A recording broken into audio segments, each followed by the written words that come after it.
Good afternoon, everyone, and welcome to this afternoon's webinar on our Club Crisis Management series. This is actually the final in our series of Club Crisis Management webinars. Next week, we'll be moving on to our next series, which is all about digital literacy. So thank you very much for joining us this afternoon, where we're talking about infrastructure planning in a post-COVID-19 context. If you have missed any of our previous webinars, which we've been running since mid-March, please visit our website and you'll be able to see recordings of all of our past webinars there. There's quite a bit of information for us to get through in the half hour that we have scheduled for today's session, so we may therefore not get much time during the live session to address any questions that come up through the session. So please do submit those as we go along, and any questions that we don't have a chance to answer, we will answer shortly after the webinar. So whether that's today or tomorrow, we will do our best to get back to you. So my name is Michael Connolly and I'm Managing Director of CPR Group. We've been working on sport and recreation infrastructure planning projects now for more than 20 years. And in this time, I think the most valuable part of our role has been that we work on both sides of the fence, so to speak. On the one hand, we work with volunteers in community clubs and community organisations. So that gives us a really good understanding and appreciation of the capacity and ability of volunteers to deliver on the planning outcomes that get planned when we then work on the other hand with councils. And our work there has provided deep insights into things like forward capital works programming and sport and recreation infrastructure budgeting in a local political context. So seeing firsthand both sides of that coin has enabled us to plan innovative concepts that may not have otherwise been captured in plans. I'd also like to introduce this afternoon you to Kate Gordon, who will be moderating the session this afternoon. Good afternoon, Kate. Good afternoon, Michael, and welcome to all of our attendees. I just wanted to quickly let everyone know that if you look over on the left-hand column, you'll see a little Q&A tab. If you have any questions that do pop up during this webinar, you can type those questions in there. I can see them, they're not public. And if we do have time, like Michael mentioned at the end, we'll be able to get to a couple of the questions. Any questions that we don't have time for, we will be in touch with those people probably this afternoon or tomorrow, just to follow up and answer those questions for them in an email or a phone call. Excellent. Thanks, Kate. So we'll start by talking about the impact. This is really the question for today's session, is how will our recovery from COVID-19 impact the way that councils and peak bodies should plan sporting infrastructure in Australia? I think it's interesting to note that the rapid spread of coronavirus and its official declaration as a pandemic really blindsided sport in Australia. As we all know now, it shut down our sports fields, it shut down tracks, pools, courts and indoor venues, and it completely put the handbrake on our professional competitions in Australia. So while the impact on players and parents and volunteers and administrators in sport has been all really well documented, what we're interested in exploring this afternoon is what lessons we should be able to learn to improve sports infrastructure planning as we move into our post-pandemic future. And then how can we apply what we learned during this shutdown to start making better decisions for upcoming master plans and for broader sport and recreation planning? I really think that these will be critical questions for sports and open space planners, as well as club volunteers, hoping to use grant funding to capitalise on development opportunities when sport again finally kicks off in Australia. And to that, we are all very much looking forward. So a note about our predictions for the recovery, though. On Friday of last week, the federal government met and the AIS framework for rebooting sport in a COVID-19 environment was subsequently released. That framework confirms our expectations that the restart of sporting training and competition will most likely be phased. The introduction of restrictions was phased, but the time between those phases was very short. I think that as we return to activity and indeed the easing of restrictions in general, that phasing, the time between the phases will likely be much longer than it was coming into the restrictions. So where we moved from 500 to 100 to 10 to 2 to just stay home, and that happened over a matter of only a few days, I think that the reversing of those phases in what order and whatever size they end up coming in will probably be, there'll probably be a matter of weeks at least between each of those phases. So before we get into too much detail about what we specifically think may be some of the changes to planning, it's important to understand that, well, at least at CPR Group, all of our spatial plans and even our data-driven plans for broader sport and recreation planning or parks and open space plans are driven by the needs of people. So a few weeks ago, we shared a short article about the importance of form over function, and we can share a link with you. To that article as well following the session. The article focused on the importance of planning for how a site or a region, like a complete region, should meet the needs of users, not just how that infrastructure can physically fit together, like putting the pieces of a jigsaw puzzle together. While obviously the way a site functions should remain the most important focus during any planning projects, I have a feeling that future master planning projects will need increased attention on the issues that we'll discuss today to accommodate what the new normal for post-COVID-19 sport and recreation facilities actually ends up looking like once we finally get a chance to know what normal will be. Let's start by talking about hygiene. Who would have thought, and I find this a little bit funny and a little bit disappointing, I suppose, but who would have thought that it would take a pandemic to make people wash their hands? I don't know about you, but I didn't need to rush to the shops to stock up on soap because I already wash my hands regularly, so I had a lot of soap. But planning for sanitation facilities, I think, will become more important in our parks than it has as we move into the future. Dealing with the COVID-19 pandemic has taught people that it is really important to practice good personal hygiene. But when you go around to some parks, particularly some of the small local level parks, they still don't even have the ability for anyone to wash their hands. For example, some of them don't have, for some of the small scale playgrounds and parks, they don't even have running water, let alone toilets. So where parks have benches and play equipment and lovely yellow slides like this one that get regularly touched by grubby little hands, I think that facilities that allow people to keep clean are likely to become critical to public health from now on.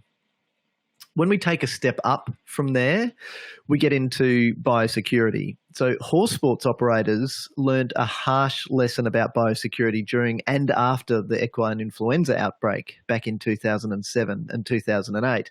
And anyone who was trapped in Warwick could certainly attest to this. If you remember, lots of people were in Warwick for an event and then they couldn't leave because of a confirmed case of equine influenza on the site. But some people did. Some people loaded their horses up and took off home and didn't realise that they were taking the disease with them. Now, I don't know if it's true, and I'm not one to spread rumours, but I did hear stories of people being abused in their homes for bringing EI into the neighbours' communities. Now, if people at that point had realised the extent of the threat and the true danger of equine influenza and what it ended up meaning for the equestrian and horse racing industry in Australia, it would have made an extra week or two longer stuck in Warwick seem like a much smaller price to pay than the rapid spread of equine influenza more than a decade ago. So we've realised that now, and I think that we have learned from that experience. And the fact that people have not complained, well, at least not too loudly, about the inconvenience of isolation and of being shut down for sport in this time, when compared with the benefits of stopping the spread of coronavirus in the first place, I think that's a really positive sign for the future. So for future planning, while I think that it would be ridiculous to plan dedicated biosecurity testing in quarantine areas for, I don't know, an under-15 rugby league team as they come off the field after a Friday night game, improved hygiene will likely be a very important feature of future change room designs as a matter of course. So whether it has been something that has kind of been taken for granted or in some cases overlooked, I think that will now become a true feature. The ability to better control access and zoning to parts of a multi-use facility through fencing or other zoning control may also be needed in certain circumstances, so particularly in the way that it is done in showgrounds and equestrian facilities now for biosecurity reasons already. So site security in general, when we're planning for site security, we already consider crime prevention through environmental design or CPTED principles when we're doing sport and recreation planning as it is. But I think that things may change, and the difficulty that some councils faced in restricting access to community facilities such as dog off leash areas and playgrounds and shade shelters indicates that there may be a need for different types of security moving into a post-pandemic future where we know what a massive shutdown like this can mean. So this is a great image of a couple of well-behaved boys, but I was amazed when I was at running around the park to see people still accessing these types of facilities for well longer than a week after park infrastructure was declared closed by councils. It takes a long time for hardworking local laws officers to get around and do this, to wrap up facilities, to say, hey, these facilities are closed. Please don't use the dog park. Please don't use the playground, to strap up the swings as is done here. So the ability to easily segregate areas quickly with a variety of innovative perimeter treatments could become a feature of future planning. So in addition to biosecurity and hygiene considerations, future plans will probably also consider physical hardening, such as innovative ways to lock these sorts of public facilities. On a vehicle level, that's pretty easy, and we already have ways of doing that. But we could create new bollard designs or post and rail options, and of course, even having automated options for making sure that we've got the ability for parks officers and for rangers to be able to close down a facility remotely, that could really help. So it's when we get into the area of pedestrian control on a regular basis, though, that it becomes different. And that's when we can have options for things like removable fencing for areas. And this is important for areas like showgrounds or sites used for significant events like concerts or festivals, to have removable fencing that may even include permanent in-ground footings, so that we can create effective zoning control. So we're borrowing or building on the standard SEPTED principles that we've already been applying and extending them as much as we can. So learning from what we already know to build on what we need to know now, moving into a post-coronavirus future. This, I think, is a really exciting topic for sport and recreation planning, and I certainly get very excited in talking about these sorts of opportunities and watching what could be the next step. So for particularly in parks in metropolitan areas, and for parks that form part of linear open space networks that really function not only as a home for the sport and the physical activity and recreation activities that occur there, but also as an important hub within a community. So around the world, we're already starting to see street lighting networks, as you can see in the top image there, that are becoming literally smart. And this technology is already in place in some areas in Australia. So let me explain. At a basic level, movement detectors are being fitted to light towers and in car parks. So when there's no movement, the lights are dim, so that conserves energy. But when a pedestrian or a cyclist or a vehicle approaches, the lights brighten, and that can happen in a staggered way that literally follows the movement along a street. Okay, so that's good, but how much further could this technology go, and how can we build this sort of planning into our planning for sport and recreation facilities? So sensors can be built into the actual LED modules that can detect not only with movement sensors, but can also detect heat and monitor air quality. So from a traffic perspective, data about rising carbon dioxide emission levels, for instance, on one road network can be fed to GPS directional systems that can then divert traffic to limit further emissions in that area. With further sensors built into these modules, that technology could be extended so that streetlights, for instance, could monitor vacant car parking spaces, and then you could get that information fed directly to your phone to guide you exactly where you'll find a park to visit where you're going. So that demonstrates a new way to look at how to extract amazing value from something as seemingly mundane as a network of streetlight poles. So if we take this discussion and take it over now to about how we may integrate because really what we're talking about here is the Internet of Things, or the IoT, and how we can integrate that into our sport and recreation planning in the future.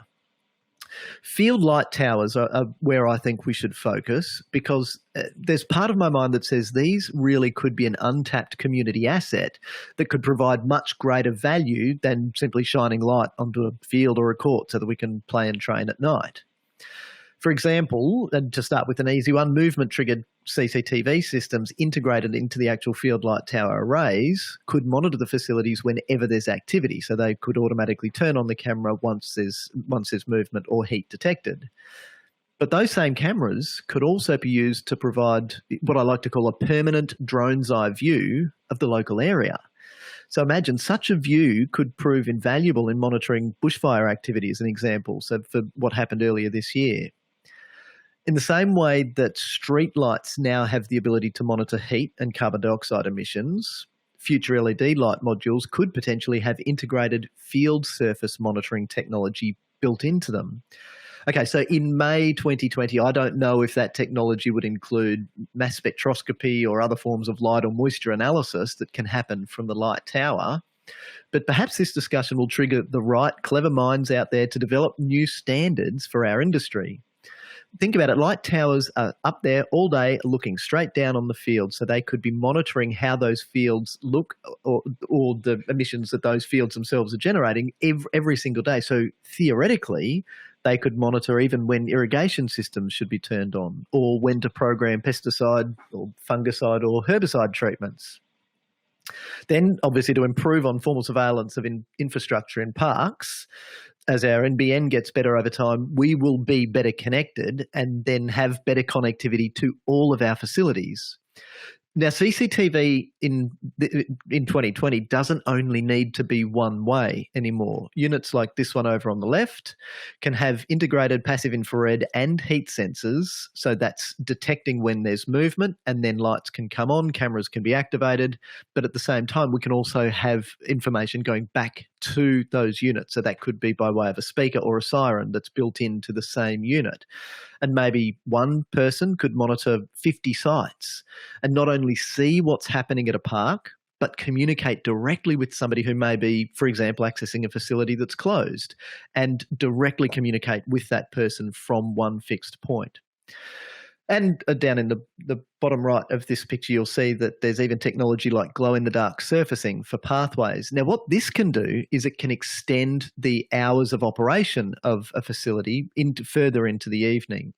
So with good planning for infrastructure like jogging and passive recreation, so exercise stations, dog off leash areas, playgrounds, those playgrounds all for different age groups, shade shelters and picnic areas and public amenities, pump tracks, skate parks, the list goes on, the things that we are considering in a broad infrastructure planning perspective for sport and recreation. The casual surveillance that gets generated by the regular users of formal sports parks can be improved. Here is probably a good place to just pause for a minute and mention that some of the stuff that I'm talking about here generates a fear of Big Brother. Yes, increased surveillance increases privacy concerns, and I fully understand that. But I could have only two quick points to make here, and obviously this is a topic for much broader discussion, particularly as the Commonwealth Government has released their COVID Safe app and the conversations that has been generating. Firstly, we have current privacy guidelines, and those privacy guidelines will advance over time and hopefully keep up with technology or respond quickly as technology like we're talking about now develops. And that must be taken into consideration as we plan for these types of initiatives. But I don't think that we should let that fear hold back the planning. And of course, secondly, the other part of my mind says, hey, if you're not doing anything wrong, then you've got nothing to hide. So be nice, be good, abide by the law and all of that sort of stuff. So a potentially really big change that could come as we move into the future, maybe to better consider commercial partnerships in our community spaces. So we're starting to see these sorts of things happen, but I think that there's room to push even harder or even further, or at least to pause at this point and have a critical analysis of our approach right now and moving into the future. As demonstrated by the financial difficulties that some clubs and associations are facing right now, that demonstrates that there's an opportunity for councils through master planning projects and facility and infrastructure planning projects to explore at the same time tenure options that include commercial providers, not just not-for-profits, as has been the norm right up until this point. So formalised spaces for commercial activities such as personal training, hire equipment, so if you want to hire a stand-up paddleboard or a canoe or a bike, or even temporary food vans and drink outlets and community markets, formal planning for those spaces, once we understand that they exist and they contribute to the value that a park plays in a community, then that can be set aside in master plans. Recognising also that community purpose public open space is generally very well protected in all states and territories in Australia. That doesn't mean that we can't include facilities and services that provide a benefit to the users. So whether those users are casual users or formal users through leasing, I think that we should start to actively consider the commercial opportunities that are available in these parks and to get rid of the taboo around that, to say it's okay for us to do that because it improves the usability of our facilities for our communities. We could extend that then to providing indoor or specified spaces for things like physio offices and even gyms on community purpose sport and recreation land. A further shift onto the professionalised sports delivery model could see commercial tenure over community purpose land start to be granted.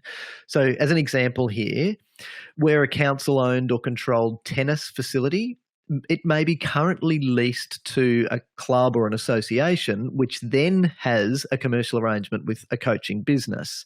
So rather than that be the standard as it is at the moment, council in this instance may choose to negotiate directly with the commercial provider, effectively removing the middleman. Now, here's where it's important to understand that we see this from both sides of the fence. So while from a council perspective, it does make perfect sense to say, no, we only deal with community organisations because if we deal directly with a business on community land, we could be providing a commercial benefit that isn't able to be equally provided. Now, through standard procurement procedures through council, I'm sure that and I know that there are ways that that can be addressed, and it doesn't need to be the barrier that it has been. So it's a conversation that in a lot of councils simply hasn't happened. So once we break through that barrier, similar arrangements could then extend to field sports, accommodating entities like the football coaching academies. So rather than the club model, we have the academy model. And at the moment, we're starting to see that, or we have seen these emerge through a club model. So with kind of taking a staged or a pragmatic approach to progressing this concept, now admittedly may not be the best time to start to make such significant changes in the way that park tenure is managed. But it is a great time for councils to review what we call their overall philosophy towards how they make the highest and best use of public land, and to question whether maintaining a strict incorporated clubs only approach really is the best long-term thinking, and is that giving us the best use of our land, given that the commercial entities often have much better ability to deliver community benefits. Then we get into multi-use scenarios. So when sport starts up again, it may be, as we've said through this series of webinars, it may be a case of survival of the fittest. If clubs have not had a suitable business model to see them through the shutdown, there may end up being opportunities for clubs to merge or amalgamate, and those are both formal opportunities, or even just to better collaborate and work better together. So I'll give you a couple of examples here.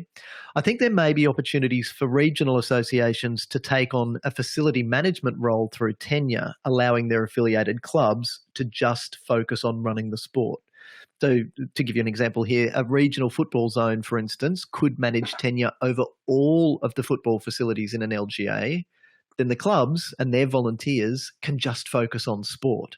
And that's part of the problem that we both hear about on the ground in working with volunteers, that council's always hounding us. We don't know why a council officer is coming to see us. Are they coming to police us on not fixing a tap or not mowing a lawn or pruning a tree? Or are they here to provide us some governance or funding support?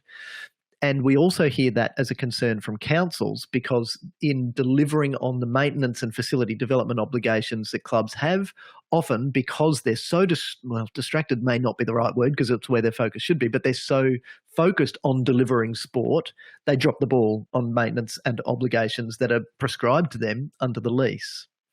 Or to take it a step further, we could even establish facility management organisations. Now, these could still be of a not-for-profit structure, so an incorporated association or a company limited by guarantee, specifically to manage tenure and maintenance and facility budgeting for a facility, and then allow sporting associations to focus on competitions and carnivals. So it splits the role of are we facility managers or are we competition managers?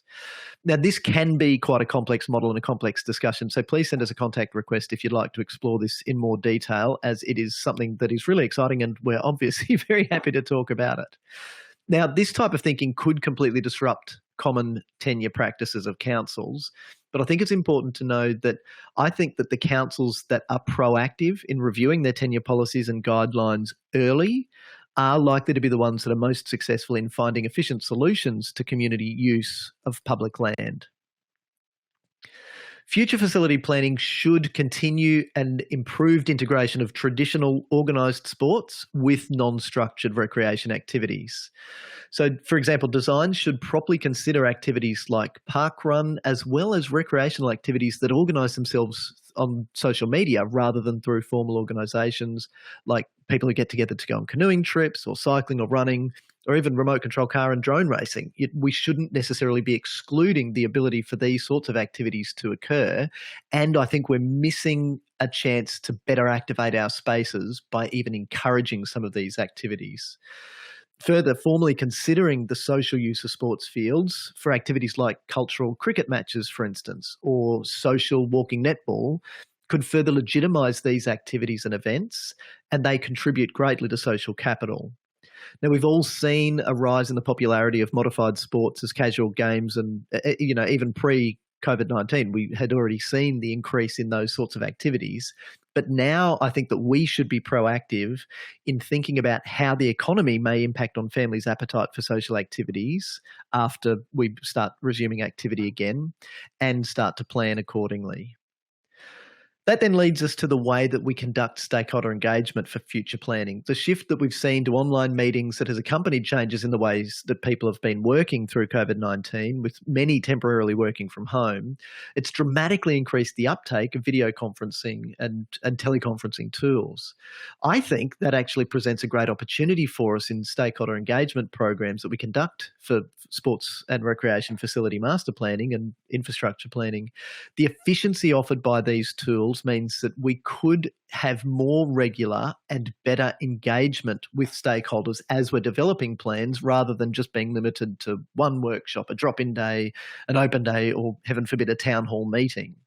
So when you link these online tools with improved use of social media, I think that will help capture more community feedback as the plans develop, rather than just once we've got a detailed draft that in some cases, based on budget limitations because of the cost of running face-to-face communication and consultation programs, they can seem to be a foregone conclusion, and it can seem that the engagement on those plans is limited, and really we're just saying, well, there's the plan, that's what's happening, okay, we're interested in your feedback, but we're doing it anyway. Online and better digital communication may give us better chances to interact.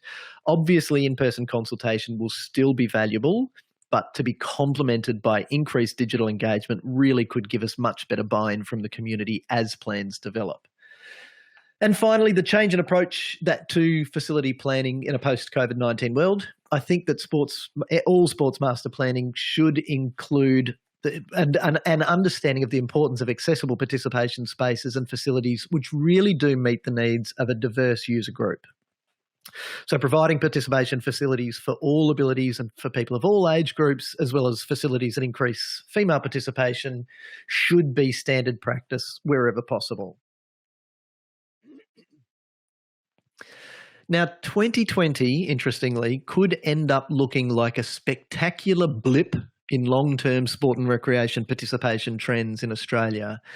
I don't know yet, but that blip could go up or that trend blip could go down, and we're yet to see what happens when people finally get back onto the field, the court, the track, the gym, the pool, the course. Recognising this early could lead to improved approaches to facility planning and better community outcomes, which I think would be a wonderful silver lining to the COVID-19 cloud. So that brings us to the end of today's session. Kate, do we have time to run through any questions? Yeah, we've got 1 minute left, so we'll get a couple of questions. I've got a few through here, so we'll start with this one. Do you think that emerging sports like esports will need dedicated planning? Yes, I think that they will, but at this stage, that level of planning should really be happening anyway. So new requirements for any indoor space should already be including excellent internet connectivity, and that includes speeds and bandwidth, as well as things like fan engagement technologies, like we've seen mobile food and drink ordering apps with in-seat delivery in some venues, and even in some, when we get really serious, we've even seen personal air conditioning control systems for seats in stadiums. So those concepts, I think, should already be included in planning. So when it becomes a standard question of form and function, I think we really need to be considering, will the spaces that we're planning accommodate the events that we wish to host? So as long as we get the big picture right, then to be able to accommodate things like esports, I think will be a matter of, if we can fit it, then of course we can do it because we've done good planning to make sure that we're geared up with all of the behind the scenes infrastructure. Okay, I've got one more question here that we'll get to. So this one's come through from a sport and rec planner from a council, and they've sent it through to the Q&A. So I've got, who should foot the bill for any infrastructure costs that increase as a result of the post-COVID-19 planning initiatives you've mentioned? Yes, the who should pay question. This is an excellent one, and it does come up in all planning projects, regardless of what's being planned. Who's going to pay? So, and I suppose it comes up especially when we're dealing with smaller or regional council planning projects. Now, some initiatives that we've discussed today will, of course, cost more money than the facility development projects that may already be underway or the things we're already planning. But most of the initiatives, I think that they make sense anyway, and they're really practical, and we should already have been considering them in our master planning projects up to now. And we certainly have been including these sorts of thinking, these sorts of ideas in our plans. So while some things may become standard inclusions in the future, we look at them at the moment as nice to haves, and therefore because they're a bit more expensive, they sometimes drop off the bottom. So maybe I can reiterate what I've been saying in this whole series about dealing with the shutdown, is when you are doing any sort of planning, think big during the planning so that you're considering really innovative projects for the future and not just those things that we can easily achieve now, so that we really start to stretch ourselves and we really start to future-proof as best we can the infrastructure that we're planning today. If you plan your project well in the first place, you'll be surprised how money ends up coming from the right place anyway. So this is good grant planning. Good projects start with good planning. Good planning leads to good investment. And you get good community support, and then you find that the money ends up coming from the right place. It can take some time, but you can rest comfortably knowing that you've planned the right infrastructure. And of course, when building great community infrastructure, I think it's really important that councils consider that expenditure is not a cost, it's a long-term investment in community activity. So an investment in the future, not just a short-term cost. All right, there's a few other questions here, but I think we'll wrap it up there, and we'll get in touch with those people who have asked questions and we haven't been able to get to them today. All right. Great. Thank you, Kate. So this webinar really has only scratched the surface of the sorts of things that CPR Group delivers in the community, sport and recreation sectors. You can see down the bottom there, we've got some logos. Club Tags is how we deliver our training and administration and governance systems to clubs. And that was, as I mentioned, our work directly with community volunteers. Asset Track is our online asset management tool, and this links very nicely to what we've discussed today in being a way that both councils and community organisations can track their maintenance on all of the assets that are included in their asset register and have that system remind them of upcoming maintenance work so that things don't fall off the bottom. And of course, Meeting Track is our online meeting management tool for meeting preparation, agendas and minutes. As a gift to everyone who's attending our webinars, we're offering free extended access to Asset Track for all of our webinar attendees. And for those of you here today from councils and peak bodies, that includes enterprise level access as well. So that's a great way to assist in understanding that you can manage asset management across all of your leased assets to clubs and community groups. So to take advantage of this offer, please simply send us a contact request through our website and we will get you all set up. The sign-up link for next week's webinar is already live on our website at cprgroup.com.au/webinars.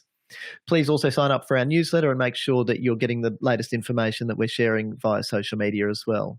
Thank you very much to everyone for attending today's session, and we look forward to your company next week. Thanks, everyone.